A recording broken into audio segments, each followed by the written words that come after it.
Salut à tous les amis, c'est Craft et aujourd'hui on se retrouve pour une toute nouvelle vidéo sur Nations Glory. Vous avez sans doute remarqué que ce mois-ci je n'ai sorti aucune vidéo. Après, si je me souviens bien, je vous avais quand même prévenu sur mon absence. Vous inquiétez pas, les vidéos vont reprendre maintenant que je suis de retour chez moi. Si vous êtes très attentif, vous avez remarqué que quelque chose a changé. Regardez ce qu'il y a au-dessus de ma tête. Et oui, en effet, ce sont des blocs de bedrock. Ces panneaux ont été posés par un membre du staff nous expliquant qu'avant le 18 août, nous devions reprendre une activité correcte pour ne pas nous faire disband. Parce que personnellement, ça fait depuis un mois que j'ai pas build dans le pays. Après, ne vous inquiétez pas, rien de grave, de toute façon, on a recommencé un guild et j'ai recruté un nouvel officier. A mon avis, je pense que vous le connaissez déjà. Et oui, vous ne rêvez pas, le nouvel officier, c'est Colyptus. Et étant donné que son pays, la Gambie, avait été disband en raison d'un manque d'activité, et ben, il a pu nous rejoindre en Géorgie. Donc, vous vous en doutez, Colyptus est un officier super actif. Si vous vous en souvenez, Colyptus m'avait déjà aidé dans les autres épisodes de la série. Et oui, malheureusement, c'est la mauvaise nouvelle du jour, la Gambie de Colyptus a été disband. Mais après tout, c'est pas grave, parce que maintenant, il est en Géorgie. Pour la vidéo d'aujourd'hui, je vais vous parler un peu de la nouvelle mise à jour qui a été mise en place sur Nations Glory il y a 2 semaines de cela. Je vais vous montrer les nouvelles techniques que j'ai mises en place pour farmer l'argent. Je vais aussi vous parler de mes nouveaux objectifs. Mais bien évidemment, la mise à jour n'apporte pas que des bonnes nouvelles. Enfin, c'est pas grave, on passe à la suite. Et pour la suite de cette vidéo, je vais vous parler de la mise à jour qui a eu lieu il y a 2 semaines. Alors pour information, c'est une mise à jour guerre et PVP, et Ibalix a dit que c'était la plus importante mise à jour PVP de toute l'histoire de Nations Glory. Donc pour information, Nations Glory c'est un serveur qui a 8 ans quand même. Donc voilà, comme vous l'avez compris, c'est du lourd. Mais c'est vraiment du lourd. Alors dans cette mise à jour, il y a une refonte de la banque des pays, des alliances, du système d'assaut, des déclarations de guerre. Maintenant, nous n'avons plus besoin d'aller sur le forum pour faire une déclaration de guerre, on peut la faire directement dans Nations Glory, donc en jeu. Et je vous avouerai que c'est beaucoup plus simple. Maintenant, il y a aussi de nouveaux motifs de guerre. Ah oui, attendez, j'avais oublié. Avant que cette vidéo commence, n'hésitez pas à liker, commenter, partager, vous abonner à la chaîne. Ça me ferait extrêmement plaisir et ça m'aiderait à faire de meilleures vidéos sur Nations Glory. Et si vous êtes prêts, on peut passer à la suite de cette vidéo. Donc pour ceux qui l'avaient deviné, à cause de cette mise à jour, nous avons perdu notre guerre que nous avions eue contre les îles de la Réunion. Mais de toute façon, c'est pas grave, on faisait plus l'assaut car ils étaient inactifs. Ah oui, au passage, quand Colyptus a rejoint la Géorgie, il m'a donné 3 missiles de tier 1 et un full control launcher T3. Je crois que c'est comme ça qu'on dit. Voilà, en gros c'est ça, les trucs en bleu, et je vous avouerai que ça vaut cher. Donc voilà, ça nous a un peu renfloué nos caisses et nos réserves de missiles. Alors pour ma part, j'ai beaucoup farmé pendant que je ne faisais plus de vidéos. Enfin, quand je dis farmer, j'ai farmé pendant une semaine, quand j'avais un peu de connexion. Je crois que vous n'êtes pas prêts à voir combien j'ai de moula quand même. 3, 2, 1, et oui, 910 000 $. Je sais, je me suis fait 50k en 5 jours, c'est beaucoup. Donc pour cela, j'ai élaboré un max de techniques, vous allez le voir dans la suite de la vidéo, évidemment. Parmi les nouveautés, il y a une limite de slots dans la banque du pays, donc vous voyez, nous on en a accès qu'à 2 slots. Et voici une des paires des double jump boots que je vais vous faire gagner en fin de vidéo. Car oui, dans la dernière vidéo, il y avait un concours, mais maintenant malheureusement, c'est trop tard pour participer. Parmi la mise à jour, le 1er août, il y a eu l'ajout du Warp été, donc accessible avec la commande /warp été 2021, comme ceci, et normalement dans 5 secondes nous devrons y être téléportés. Hop, c'est bon, on arrive au Warp, et comme vous voyez, c'est drôlement badass. Et oui, le thème de ce nouveau Warp été est le thème Zelda. Parce que oui, évidemment, il y a le dernier Zelda qui est sorti, bon bah c'est un petit clin d'œil. Je pense que les plus perspicaces d'entre vous auraient déjà reconnu le Warp. Donc voilà, nous avons la petite carte du Warp qui est juste ici. En haut, nous avons l'île de la statue, à gauche, nous avons l'île de l'école, et au centre, nous avons la ville de Célesburg. Tout en bas, juste là, c'est la chevauchée céleste, donc c'est une quête qu'on débloque qu'à partir d'un certain stade. Au milieu, nous avons le lac. Au centre, là, nous avons les trades de PNJ, donc en rouge, juste là. Ensuite, si je me rappelle bien, en bas, c'est le donjon, et juste à côté, c'est la place. Et à droite de l'étang, tout en haut, il y a une grotte, mais je vous en dis pas plus parce que je vous laisse la surprise pour faire les quêtes. Pour la suite de cette vidéo, nous allons un peu parler de farming. Et farming d'argent, j'entends bien. Alors c'est une technique assez répandue, mais difficile à farmer, que je vais vous avouer aujourd'hui. C'est évidemment la technique des Enderpearls, je pense que vous l'aurez deviné. Alors actuellement, les Enderpearls valent très peu cher à l'HDV, vous voyez 20 à 19 $. C'est totalement honteux, avant c'était à 45 $. Enfin bref, en moyenne, le prix d'un inventaire d'Enderpearl, donc l'inventaire rempli d'Enderpearl bien sûr, c'est 20 000 $.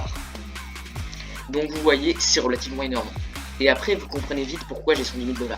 Alors pour farmer les Enderpearls, c'est très simple.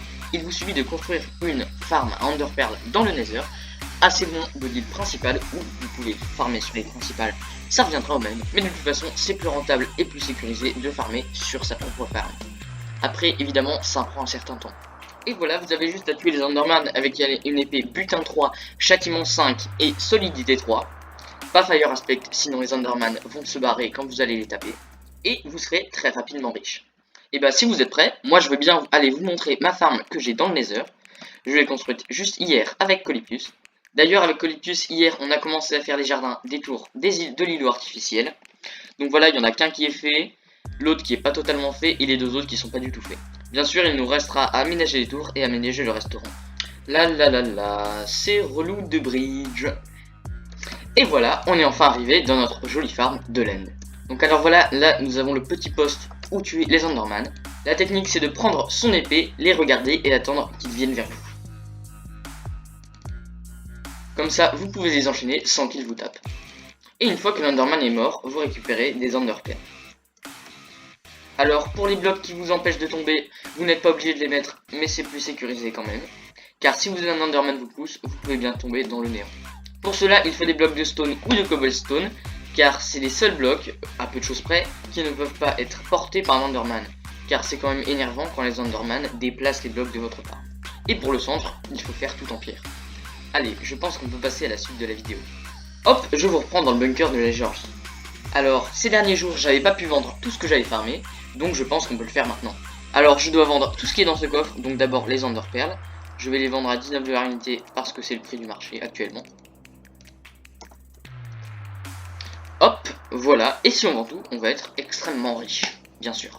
Ensuite, nous avons les épées en écho, qui se vendent 500 $ unité, donc si on vend les deux, ensuite on a tous les livres. Ça, on n'est pas sûr que ça parte. Ensuite, nous avons les Electric Furnace. Aussi, parmi les nouveautés du bunker, j'ai créé une petite farm pour farm l'XP. On va tout récolter, je vous reprends quand j'ai tout récolté.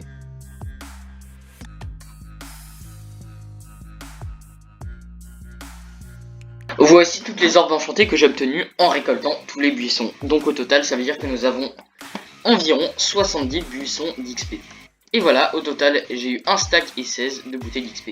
Après, ce que je vous propose, c'est de faire un buisson d'XP par like sur mes vidéos. Sachant que ma dernière vidéo en ce moment a fait 13 likes, je vais devoir aller farmer dans les océans 13 buissons d'XP. Et c'est bon, je vous retrouve après ma longue séquence de farm. Comme vous pouvez le voir dans mon inventaire, j'ai enfin mes 13 algues enchantées. Donc bah, si vous voulez que j'en farme plus, hein, mettez un like à la vidéo. Oui, les techniques de forceur, ça me connaît, vous inquiétez pas, je suis pas à court d'idées, voilà. Bon bah, je pense qu'on est parti pour aller les poser, hein. Enfin bref, assez discuté, moi je vais aller poser tout ça. Hop. Voilà.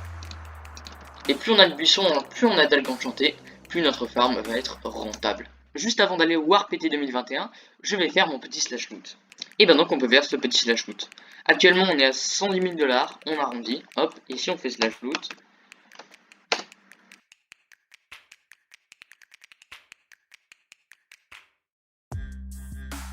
et donc voilà, au final, ça me fait plus de 1000 $. Bon bah, je pense qu'on va ouvrir la loot box classique, hein. Hop, allez, croisons les doigts, bon déjà 10 000 boules. Oh, un T1, oh, c'est super, oh là. Ah bah c'est trop cool, on a un T1. Bon bah c'est top, hein, parce qu'un T1 c'est 1000 $. Hop, et ça fait un T1 de plus à la réserve de tier 1. Je pense que c'est le moment que vous attendez tous. Et oui, on va faire le tirage pour la loterie que j'avais organisée dans le dernier épisode. Alors, j'annonce les participants. Il y a T16, Dark Dixies, Dark Skydow et Corpir. Voilà. Donc maintenant vous êtes prévenus. Alors, ce que je vais faire, c'est que je vais tirer un nombre de 1 à 4. On va le faire dans le chat. Merci. Et voilà, Jason X vient de donner le nombre 3, donc on va compter justement. Alors, le numéro 1, c'était Corpir, parce que c'est lui qui a laissé le premier commentaire.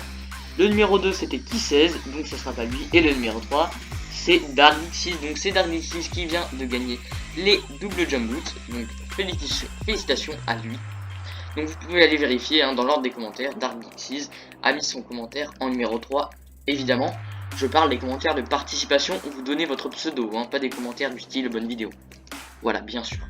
Et justement, voici la preuve en image que c'est bien Dark Dixies qui a gagné les double jump boots. Donc voilà, Dark Dixis, n'hésite pas à me contacter en jeu et je te donnerai tes double jump boots. Voilà. Et pour la prochaine vidéo, n'hésite pas à mettre un petit commentaire disant que tu as bien reçu tes double jump boots. Sinon, je vais encore passer pour un voleur. Et nous revoilà dans le War PT 2021 pour aller faire les quêtes de tous les PNJ. Je pense qu'on va en faire une par épisode, ça me paraît raisonnable. Alors, je viens de tomber sur ce PNJ, qu'est-ce qu'il nous propose? Tiens, Link, ça faisait longtemps. Tiens, sans S, hein, bien sûr. Quelle belle faute d'orthographe. J'aurais un service à te demander, les tombes du cimetière sont en sale état. Il faudrait que tu me ramènes 64 andésite, 64 holystone, 64 contacts concrètes. Et ben très bien, on va faire ça. Comme d'habitude, je vous retrouve quand j'ai fait ça. Et peut-être que je vous fais un timelapse, je sais pas, on va voir.